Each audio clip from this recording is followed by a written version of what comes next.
সংবাদ প্ৰহৰীৰ দশম বৰ্ষপূৰ্তি অনুষ্ঠানত উপনীত হোৱাৰ কাৰণে ইয়াৰ অনাৰ বুলবুল জামানুৰ হকক ধন্যবাদ জনাইছো, শুভেচ্ছা জনাইছো আৰু মোৰ পৰা আন্তৰিক অভিনন্দন জনাইছো।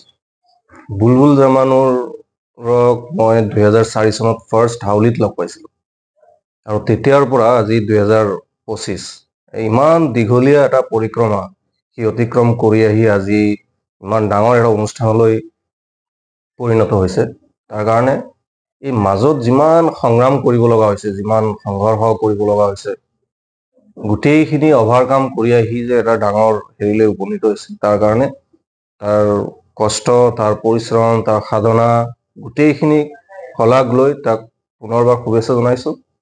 আৰু সংবাদ প্ৰহৰীয়ে ৰাইজৰ মাজত সত্যনিষ্ঠ ন্যায়নিষ্ঠ বাতৰি পৰিৱেশন কৰি থাকক আৰু ৰাইজে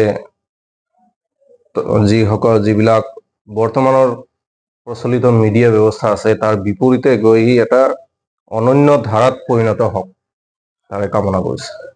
আজি আমাৰ বন্ধুবৰ বুলবুল জামানুৰ হকৰ দ্বাৰা পৰিচালিত সংবাদ প্ৰহৰী এই ডিজিটেল মাধ্যমটোৱে ইতিমধ্যে 10টা বছৰ সগৌৰৱেৰে পাৰ কৰিলে।